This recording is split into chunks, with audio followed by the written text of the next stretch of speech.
Hey guys, my self Rahul Gupta. स्वागत है आपका मेरे यूट्यूब चैनल पे। तो बेसिकली ये वीडियो होने वाली है हमारी कॉस्ट मैनेजमेंट सब्जेक्ट से रिलेटेड।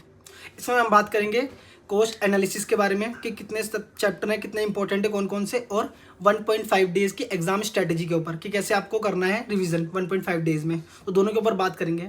पहले तो हम सारे चैप्टर्स को हम कैटेगरीज में डिवाइड करेंगे कि कौन से ज़्यादा इंपॉर्टेंट है, कौन से कम, और कौन से उससे कम, और प्रोबेबिलिटी क्या है कितने % आने की। ठीक है, तो स्टार्ट करते हैं इस वीडियो को।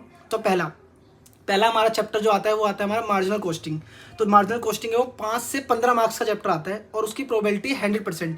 वो हर अटेम्प्ट में आता है मार्जिनल कॉस्टिंग। ठीक है, 5 से 15% उसको रखेंगे हम ए कैटेगरी में। आप लिखते रहना साइड में। तो ए कैटेगरी में हमारा मार्जिनल कॉस्टिंग आता है जिसकी प्रोबेबिलिटी 100%। उसके बाद आता है हमारा स्टैंडर्ड कॉस्टिंग। स्टैंडर्ड कॉस्टिंग आता है हमारा 5 से 10 मार्क्स का, उसकी प्रोबेबिलिटी 100%। वो भी हमारा ए कैटेगरी में जाता है। ठीक है, उसके बाद आता है हमारा ऑपरेटिंग कॉस्टिंग। वो भी आता है 5 से 10 मार्क्स का, उसकी प्रोबेबिलिटी भी 100% आता है, हमेशा आता है। ठीक है, वो भी ए कैटेगरी में जाता है हमारा। उसके बाद आता है हमारा प्रोसेस कॉस्टिंग। प्रोसेस कॉस्टिंग जो है वो आता है 5 से 10 मार्क्स का, उसकी प्रोबेबिलिटी भी 100% है, वो भी ए कैटेगरी में जाता है हमारा। उसके बाद आता है हमारा कॉस्ट शीट चैप्टर। भाई बहुत इंपॉर्टेंट चैप्टर है, ये भी हमेशा आता है, 100% प्रोबेबिलिटी है इसकी 5 से 10 मार्क्स का, और 10 मार्क्स का ही आता है ज़्यादातर। ठीक है, तो ये भी हमारा ए कैटेगरी का चैप्टर है। उसके बाद आता है हमारा एक्टिविटी बेस्ड कॉस्टिंग। भाई ये हर बार आता है, ये ढंग से लिख लेना सारे चैप्टर को। ए कैटेगरी वाला ये भी हमारा ए कैटेगरी का चैप्टर है और हमेशा आता है, प्रोबेबिलिटी 100% है, ए कैटेगरी में हमारा। फिर आता है हमारा एम्प्लॉय कॉस्ट, इसको भूलना मत, ये चैप्टर भी हमारा ए कैटेगरी में है, 100% आता है और 5 से 15 मार्क्स का आता है, पर मैक्सिमम 5 मार्क्स का ही आता है ऐसे ही है, पर ये आता हर बार है। ठीक है, तो ये ए कैटेगरी चैप्टर हो गए सारे। ठीक है, अब आते हैं बी कैटेगरी के चैप्टर में। पहले ए कैटेगरी सारी आपने नोट कर लिया, बी कैटेगरी देखना। मटेरियल कॉस्ट 5 से 10 मार्क्स का आता है, बी कैटेगरी, इसकी प्रोबेबिलिटी है 85% आता है ये। उसके बाद आता है हमारा ओवरहेड कॉस्ट, 5 से 10 मार्क्स का आता है, बी कैटेगरी का चैप्टर है, 85% प्रोबेबिलिटी है इसकी भी आने की।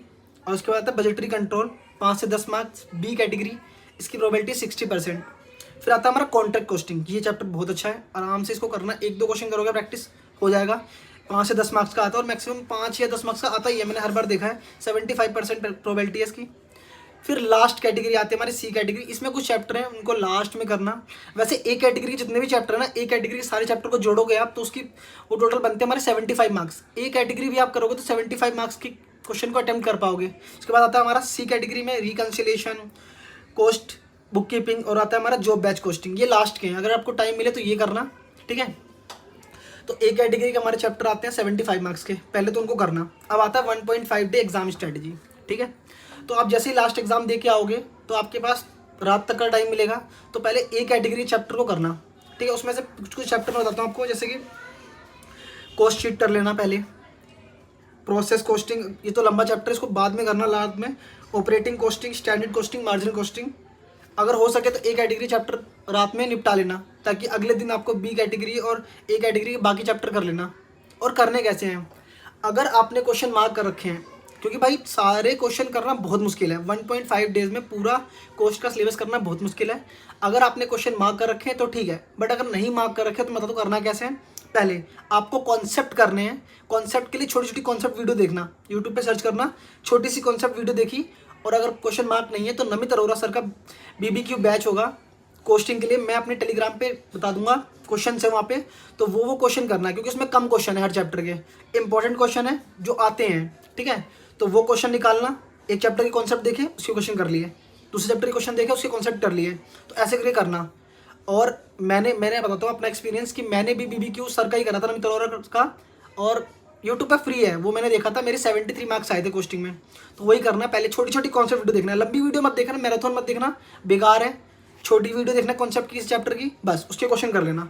और ज़्यादा क्वेश्चन मत करना, नमित अरोरा सर ने मार्क कर रखे उतने क्वेश्चन कर लेना, मैं बता दूंगा डिस्क्रिप्शन में। बाकी बेस्ट ऑफ लक एग्जाम के लिए, अच्छा पेपर होगा कोस्टिंग का।